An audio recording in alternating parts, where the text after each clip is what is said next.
This is Dream Power Radio, the place where your dreams turn into reality. Here is your host, Debbie Spector-Weissman. Hello, and welcome to Dream Power Radio on the amazing Women and Men of Power Network, the world's leading positive programming network, powered by Raven International. I'm your host, Debbie Spector-Weissman, the Dream Coach.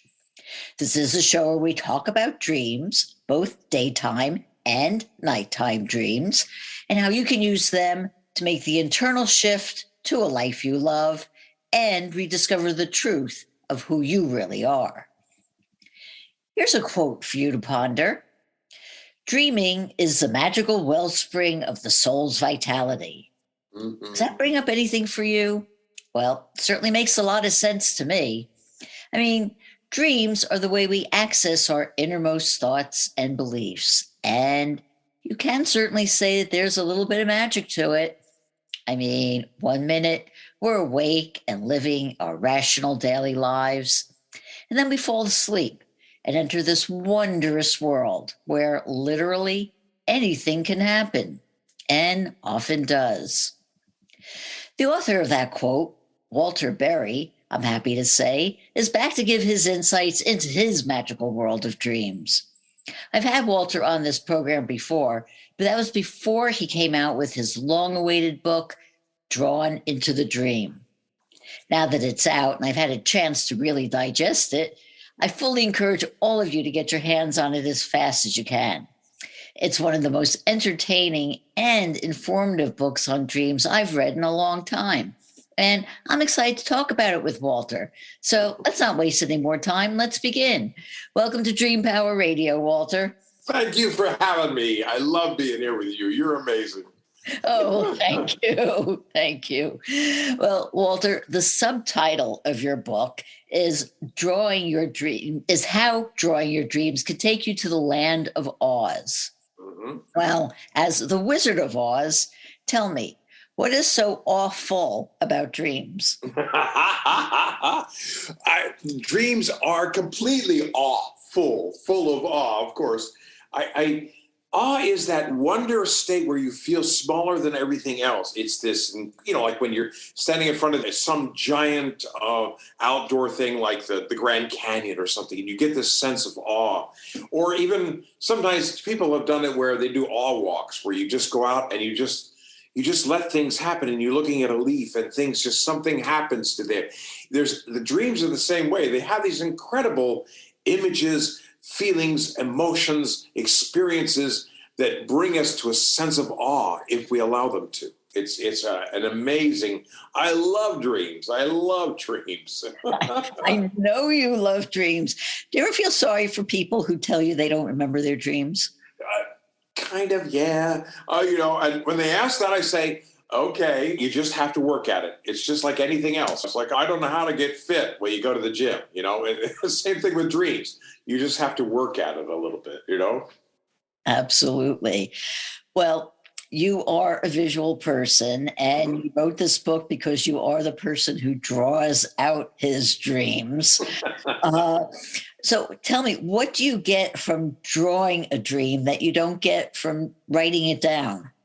There's a couple of things. First of all, sometimes, quite often, things appear that you don't imagine appear, and I think it's our unconscious speaking to us. It's like suddenly there's a thing that looks like a banana in there. There's things that appear on the drawing, and so it feels sometimes when you're especially just sketching things like that. There's just an incredible sense that stuff appears. And the other piece of it, the real principle of what I work with, is the fact that you have this drawing in front of you while you're doing the work. And you keep studying it and you keep looking at it, and it becomes a reference point. A lot of people do different types of dream work, but mostly it's based in words. It's all based in words. But dreams come mostly in a visual form to begin with. There's a flying monkey who lands on top of the Empire State Building and turns into a gorilla, and he lands and becomes a woman, or whatever it is that happens in the dreams. It's a visual thing for the most part. And so by drawing the dream, you're in essence taking it back to the beginning of what the dream's about. And in having that, you have that structure, you have a framework to work from to understand what it's trying to say to you. I mean, I can tell you a little story if you want or not. I don't know if you want to. Sure, I love stories. It's from the book. Basically, I had this woman who, how I first started doing all the drawing stuff, because I was working normally and I'd been trained as a dream worker and worked with Jeremy Taylor and a number of people, Robert Moss and people that I had learned a lot about dream work.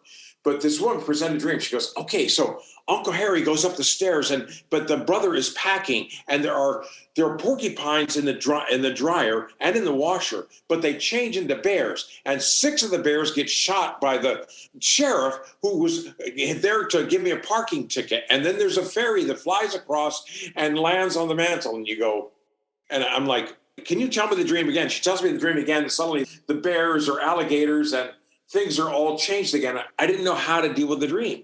She told me the dream a third time, and it all was a mess. I finally said, can you draw it? And she drew it. And suddenly Uncle Harry, or whoever it was, has these teeth and is coming up the stairs, and he's this mean person. And it turns out that once we got the visual piece of it up there, we suddenly understood that it was about her ancestry and about her family and the difficulty that she had with her father. Her father was this mean guy. And so there's suddenly the visual told the story better than what she had said in words. Anyway, that's kind of how it started.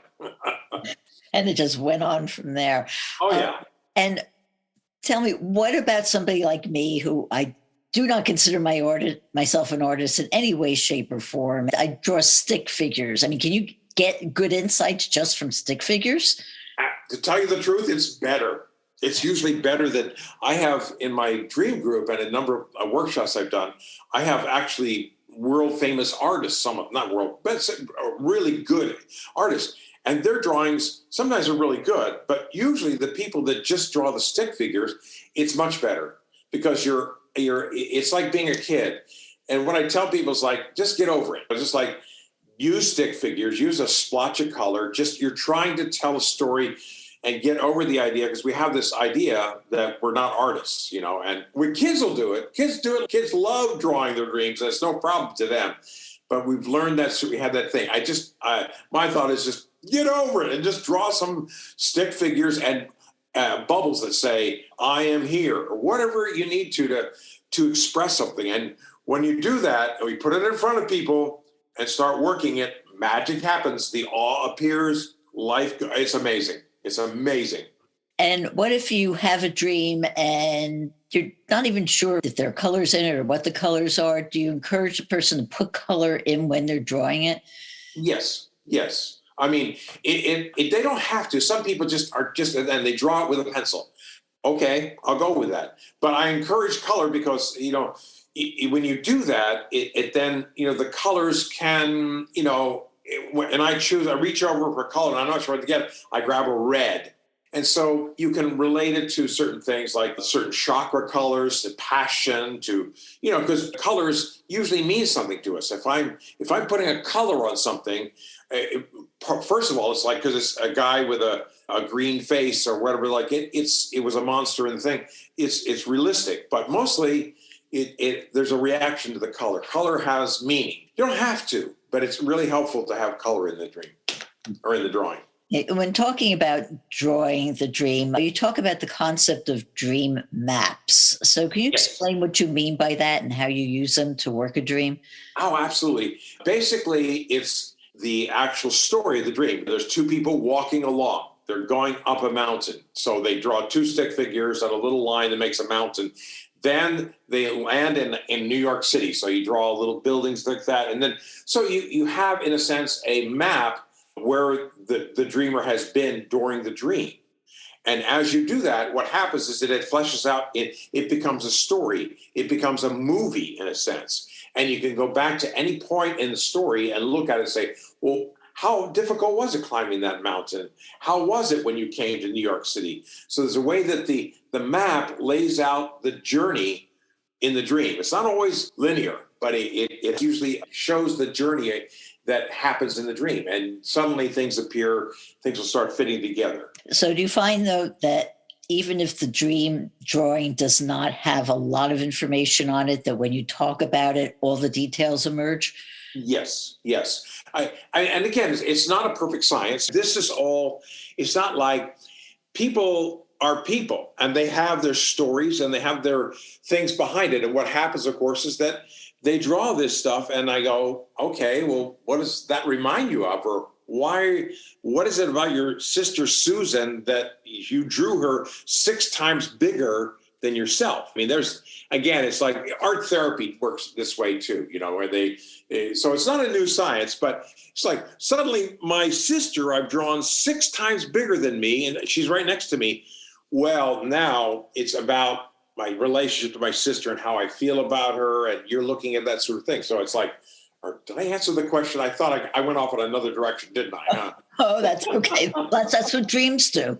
Dreams start one place and take you to another place, and then you sort of wind around and get back to where you're supposed to be in the first place. But yes. Exactly. Which brings mind the next analogy I wanted to ask you about. Sometimes I think dreams are kind of like being on a roller coaster. Mm-hmm. How do you feel about that? Oh, absolutely. There's especially in the emotional sense. It's like for me, I hate roller coasters. I'm just not. I'm a freak with that stuff. It goes. I'm too scared. I'm a chicken. But it's like there is a way that it wants the dreams. I think want to take us through an emotional state to experience it. There's like a lot of dreams, for instance, are what I call frustration dreams, right? They are, I open the lid, but I can't get it open. I go to the door and somebody's holding it closed. I get on the train, but it's the wrong train. I get those type of things are so common. But what it's doing is it's creating an emotion that says, I'm frustrated. And it wants me to look, I think, at some part of my life where I'm frustrated. So it has a direct relationship to that. Did I answer the question again, or am I off on some other tangent? No, you did. But I tell you, that's a perfect place here to take a short break. We are talking all about dreams and especially drawing the dream with Dream Master, the Wizard of Oz, Walter Berry. And we'll be right back. When is a car not a car? When it shows up in your dreams. Cars are one of the most common dream symbols. If you don't know why you're dreaming about cars or any image, it can leave you confused or scared. But that dream could be a solution to a pressing problem or an insight into a solution that's been bugging you for years. Go to my website and sign up for a complimentary discovery session, and I'll help you understand why a dream is a terrible thing to waste. Go to thedreamcoach.net for more information. Welcome back to Dream Power Radio with your host, Debbie Spector-Weissman. Yes, welcome back to Dream Power Radio. I'm your host, Debbie Spector-Weissman, and we're talking about dreams with Walter Berry. Walter, you start out your book with a story about Judy Garland.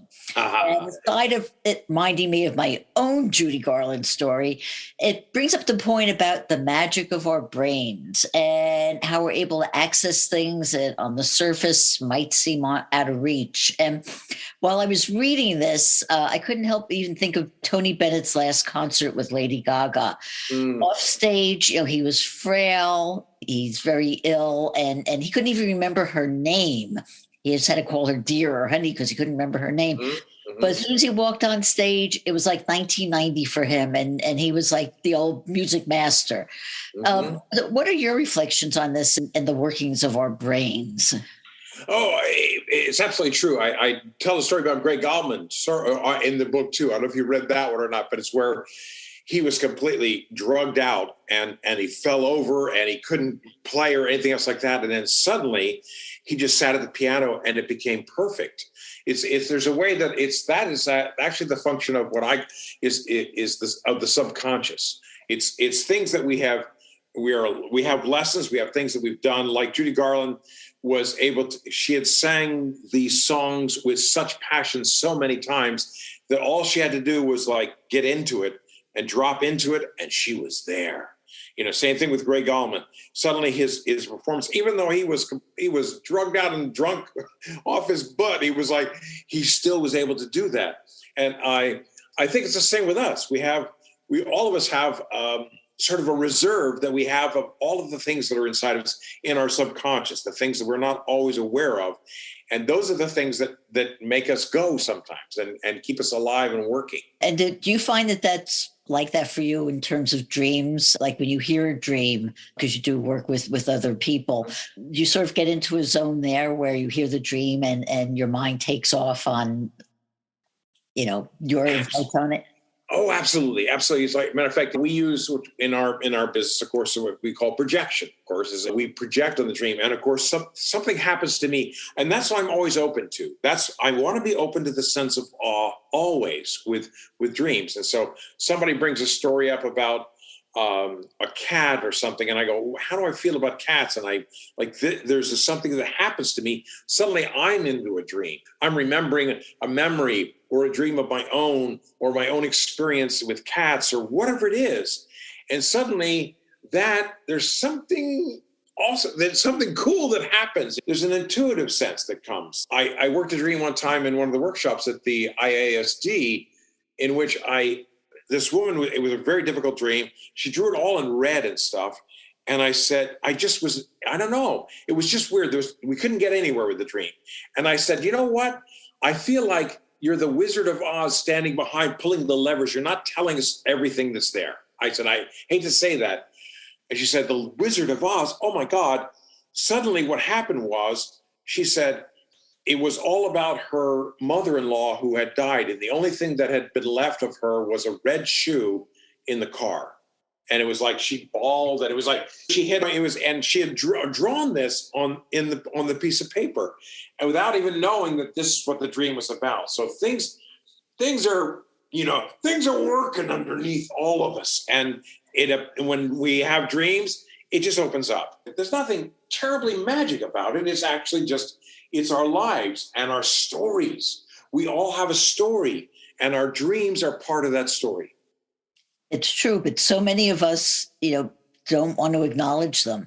We keep it hidden, and they'll say, I can't tell you how many people tell me, oh, I don't dream. I don't dream. I don't remember my dreams, and, it's not real. And, like I said before, I kind of feel a little bit sorry for them that they're missing out on a third of their life. Yes. Yeah. And I mean, the harsh reality is, the science of it is that we dream between 2 and 4 hours a night, all of us, I mean, some people who have, sleep disorders don't dream as much, but they still dream a lot. And people, we can really ignore it. And, like people ignore sex dreams. They ignore dreams that don't feel good. Most dreams come to talk to us about things that we need to change. And we just don't like that. And so that's why a lot of times people just don't remember the dream, because they don't want to. It's become a habit. But anyway, I'm an advocate for listening to the damn dreams. Absolutely. So tell me, what's the most powerful insight that you received from a dream? I think that in the book, I think I bring it up too, is that I had a dream in which the Dalai Lama appears, and I talk with the Dalai Lama, and it seems like a simple piece of it, but he and his entourage go to a different place in this spinning magical vehicle, and blah. There's a whole bunch with the dream. It's a big dream. But what the insight is that I thought, oh my goodness, I'm going to miss my chance to tell the Dalai Lama my dream. That was the thing. I wanted to tell him the dream. But then I realized he went on to another place, and where he went on to was death.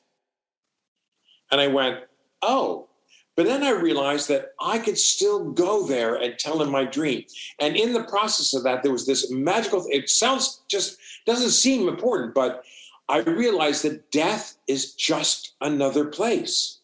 And it was a giant revelation, because I'm so scared of death, like all of us. I was super scared of death, thought I want to deal with it. It's like people who don't want to remember their dreams. And I realized at that moment that death is a part of life. That death is just another place. That's what the Dalai Lama had told me in the dream. And it's like, okay, I got it. It changed my life and how I appear that. I don't want to die tomorrow, but I'm recognizing that that's going to happen someday. And yeah, let's do it. Right. Well, but at least better to be prepared. Yeah, exactly. Right. So a dream like that to me sounds like one of those dreams that, that when we have these powerful dreams that you can keep going back to it again and again. Do you find yourself doing that and have your reflections changed Yes. going back on it? Very much so. Especially with big dreams like that, is that you go back to it again and again, and our lives change. We become different people all the way through life, all the way through life. And as we do that, as we learn things, as we gain new friends, as we fall down, as we get up, our circumstances have changed. And so the dreams reflect new things to us. They're a great source of going back to and seeing new things in. It's true. You know that. Yeah. I know that. I know that. We want everybody to know that. That's it. It's not our secret. We can't keep it a secret anymore. No. Well, before the break, you're actually talking about frustrating dreams, and that's something I wanted to ask you about. How do you work with a frustrating dream, and so you can get something out of it? Well, what I do is something that my friend David Jenkins taught me. He's another dream worker, really, really good one. Is that sometimes you can continue the story. It's like, okay, the door isn't open. I mean, what do I do? What would happen if the door did open? Or how do I get what you do is in a sense, in waking time, you actually change the dream. You say, okay, now the door is open. Well, what's on the other side? And then the person sometimes will say, oh, it's my mother, and I go like, oh, okay. It just comes out of nowhere. And I go, oh, okay. And what does the mother say?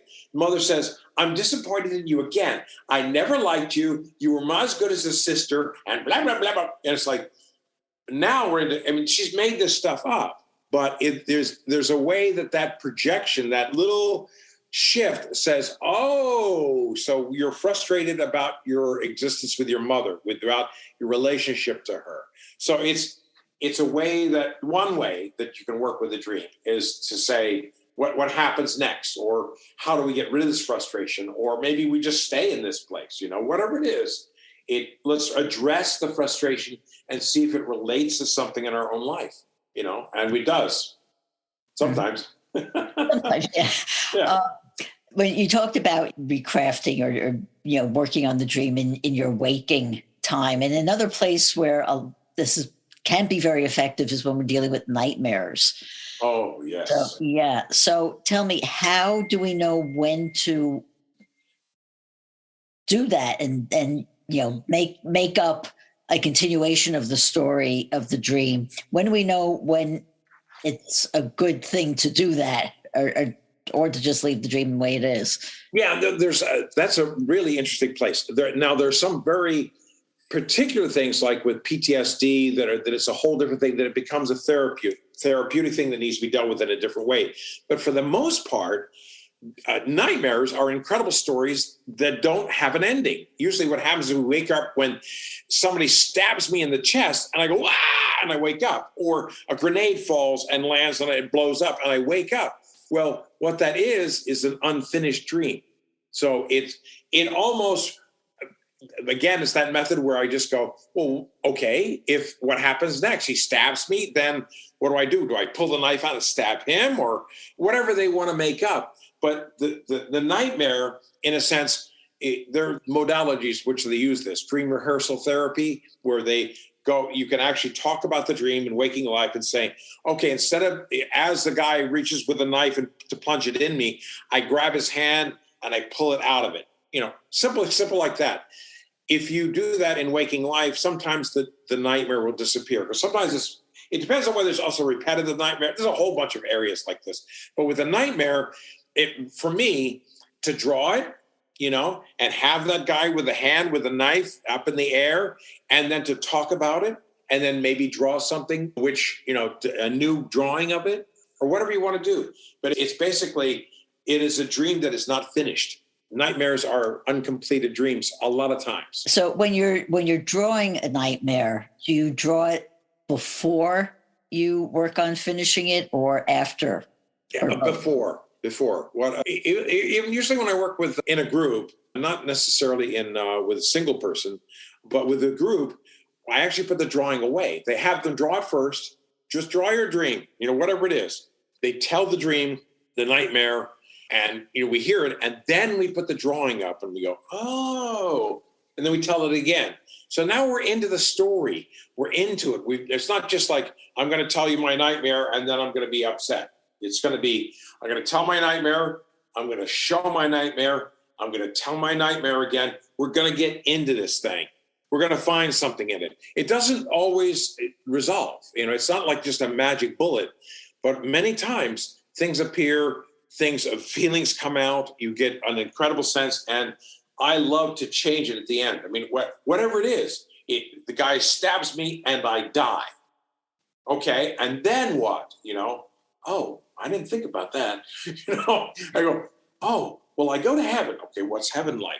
So whatever it is, you can move this thing along. And even if it's a false ending, if it doesn't work for them, you throw that out, you go somewhere else. It's a joyful experience to be able to you just play with these things in a way, and stuff appears, and with great respect for the people. The most important thing are people and their feelings and their experiences.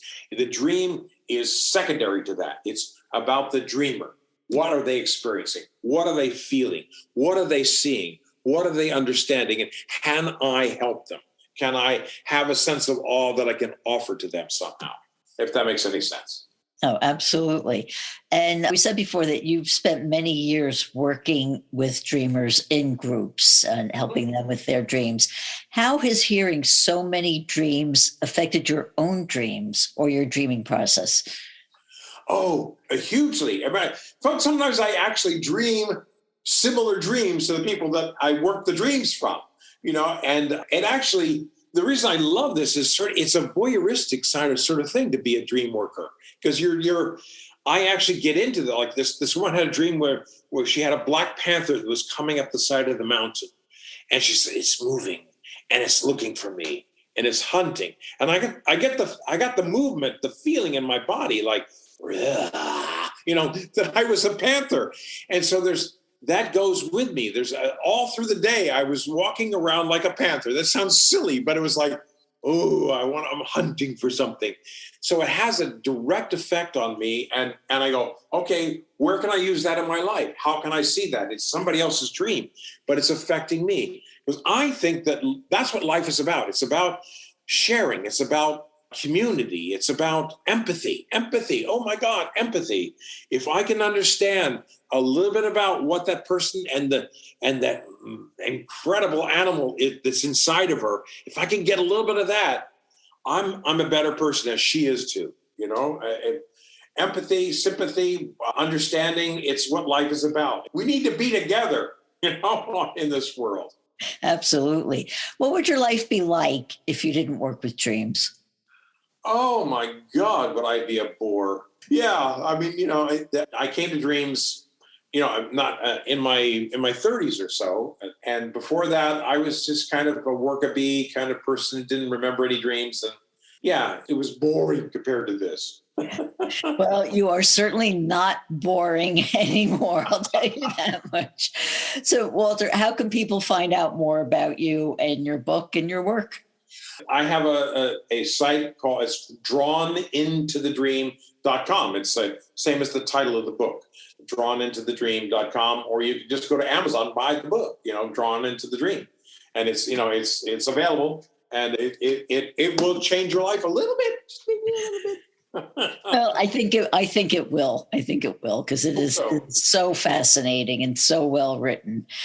Well, Walter, thank you so much for being on Dream Power Radio today. Oh, thank you for the opportunity. You're amazing. I love your questions. Oh, thank you. We've been speaking with the Wizard of Oz, Dream Master Walter Berry. I hope you've enjoyed today's program.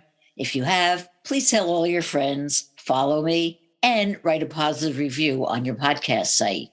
Until next time, this is Debbie Spector-Weissman saying, sweet dreams, everybody. You've been listening to Dream Power Radio with your host, Debbie Spector-Weissman. For more information on Debbie or to sign up for her newsletter, go to dreampowerradio.com. This has been Dream Power Radio, on the amazing Women and Men of Power Network, the world's leading positive programming network, powered by Raven International.